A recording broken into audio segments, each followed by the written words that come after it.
Well, happy New Year. So, welcome to WBC Faster Together, the LinkedIn Live series of Women Business Collaborative. I'm Gwen Young, CEO of WBC, and happy 2024. WBC is an unprecedented alliance of over 80 women business organizations and hundreds of business leaders building a movement to achieve equal position, pay, and power for all women in business. Through collaboration, advocacy, action, and accountability, we are mobilizing thousands to create momentum and accelerate the pace of change. So we live our commitment to DEI, and members of our leadership staff, our board of directors, and our WBC champions include more than 34% people of color. And every one of our action initiatives has DEI goals for 2025 and 2030. So please check the chat for our action initiatives through which we aim to accelerate change and join our movement at wbcollaborative.org. For those of you that are new to this series, each week we offer different ways to advocate change and accelerate impact by presenting data, research, and best practices, by lifting up the power of women's voices for change, and by showcasing leaders committed to allyship, inclusivity, and driving corporate purpose. So as we kick off this 2024 Faster Together LinkedIn Live series, I'm excited to welcome WBC champions Brooke Foley, founder and CEO of Jane Agency, and Monchieré Holmes-Jones, the CEO and Chief Brand Curator of Mojo Marketing. I'm so excited to welcome you, ladies, because we've worked on so many things together. But as you both know, as we've talked about, more than ever, we are constantly bombarded with information, and it's critical for companies and organizations to be effective in communicating their brand and telling the story or purpose of their company. You both are leaders who have built and fostered your own brands, but are committed to helping others do the same.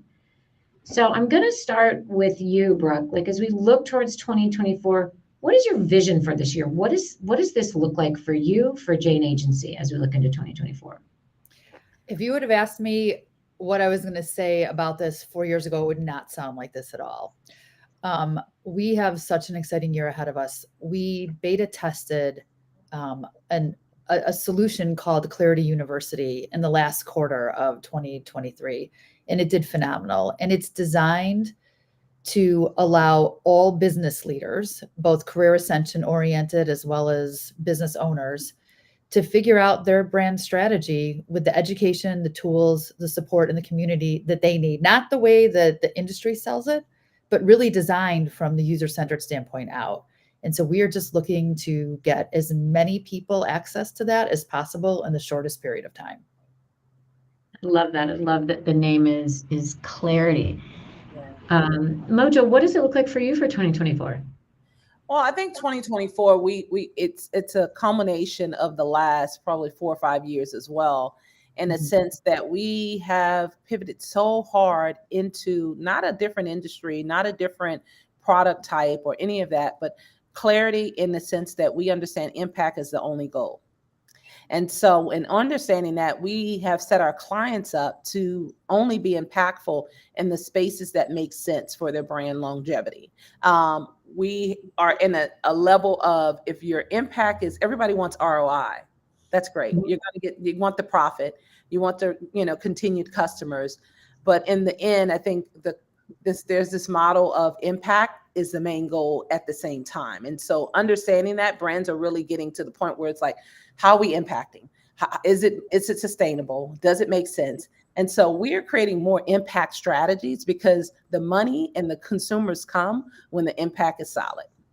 When the impact is solid. I love that. And you mentioned that, like, for you and for your business, it's the clarity about the impact. How important is clarity? Because Brooke, you called this the Clarity University. Like, how important is that for, businesses and especially for entrepreneurs? 100%.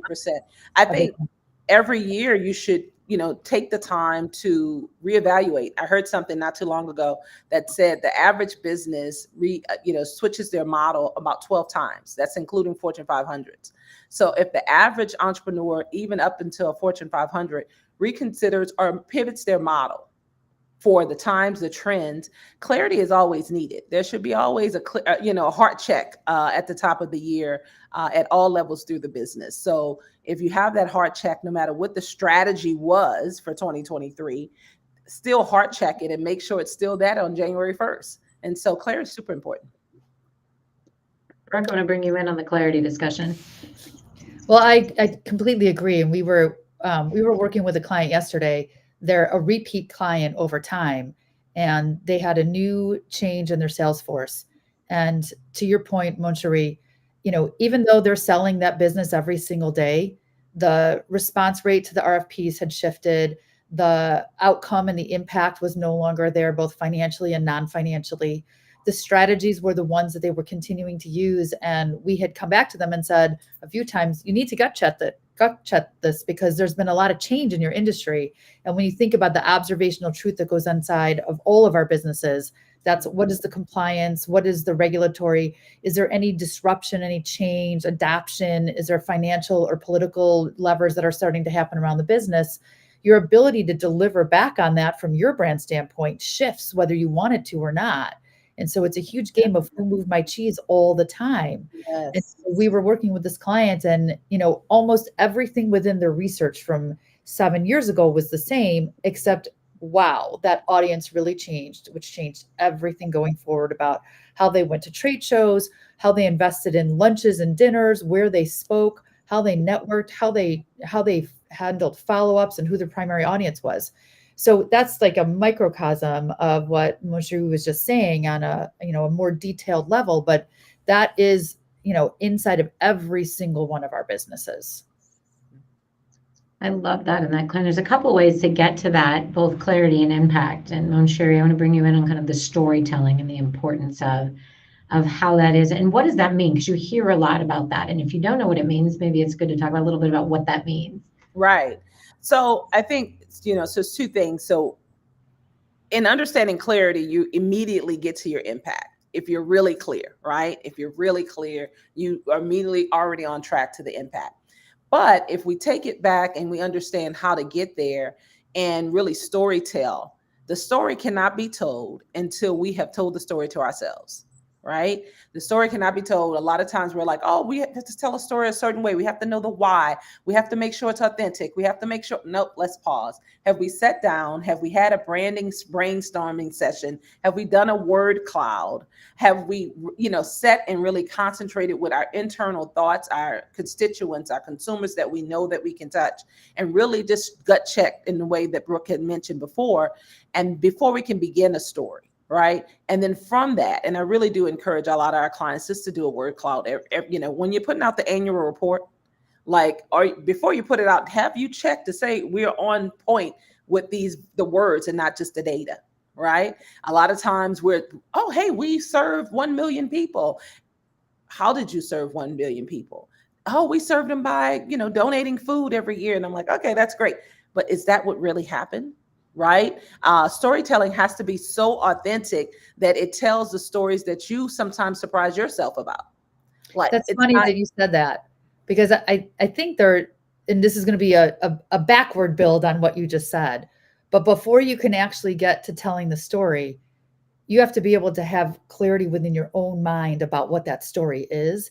And we find that the hardest work, and Gwen, you went through this with us, the hardest work it's almost like I always say it's like getting all of the stuff off the boat that it makes you hold, back to the fishing comment we were talking about before, yes. But it's getting all of the stuff that's kind of glommed onto your business and onto your story over time, and really clarifying that and getting alignment between the senior leadership or the primary participants to say, look, I know that we want to believe that this is what we say, but this is what we do every single day, day in and day out.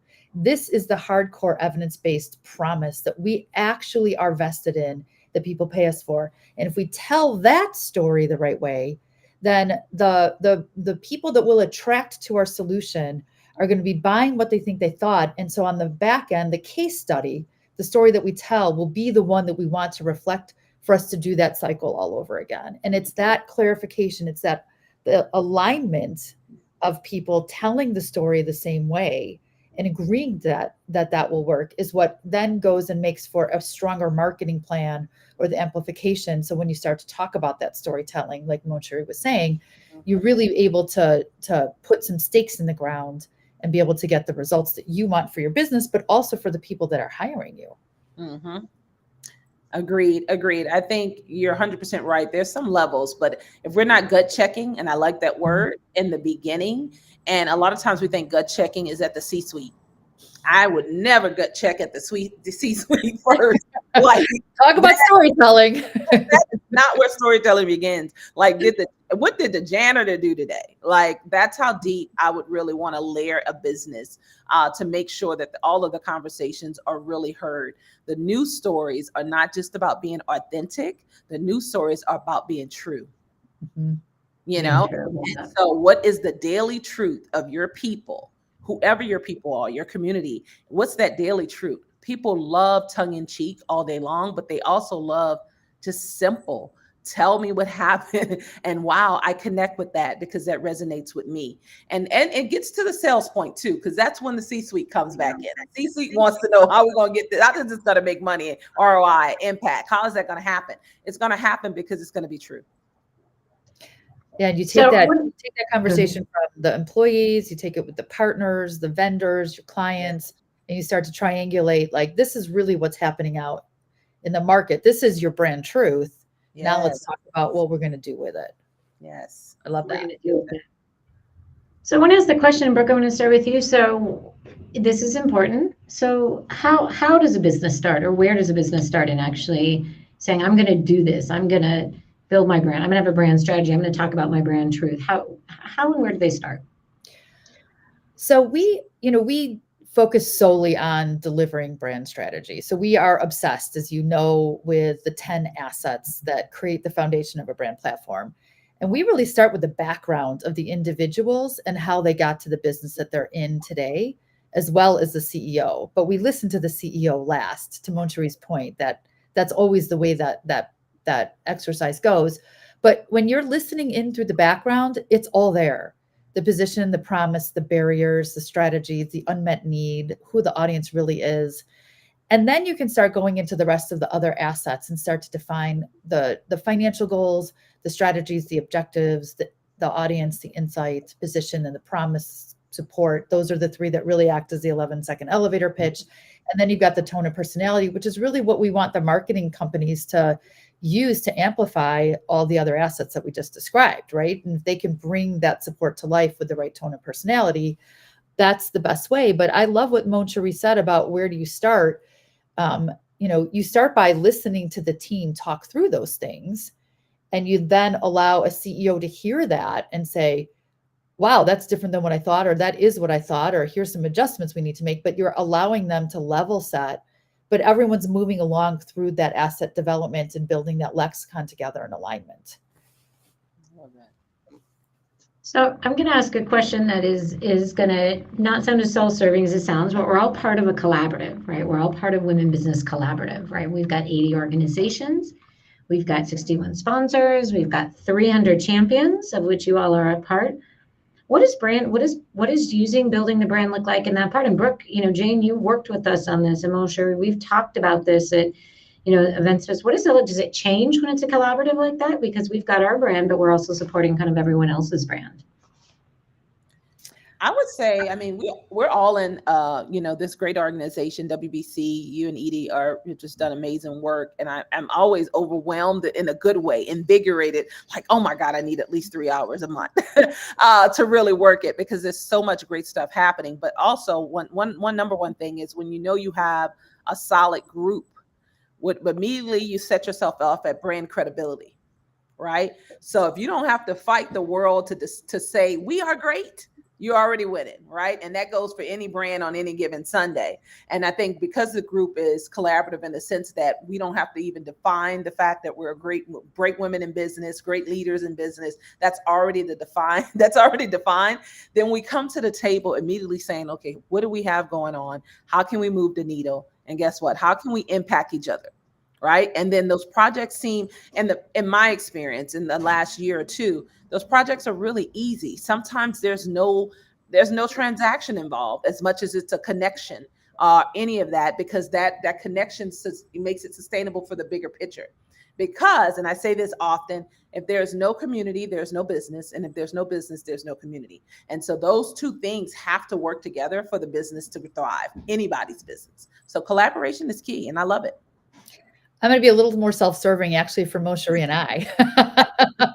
And forgive me for being so gratuitous about it, but the business collaborative is so much about when you talk about collaboration, but when you think about the buy sell, right? There's the sell and then there's the buy, and making sure that the collaboration that you represent is always at the center point of that buy sell of all of your members and advisory council and everyone involved.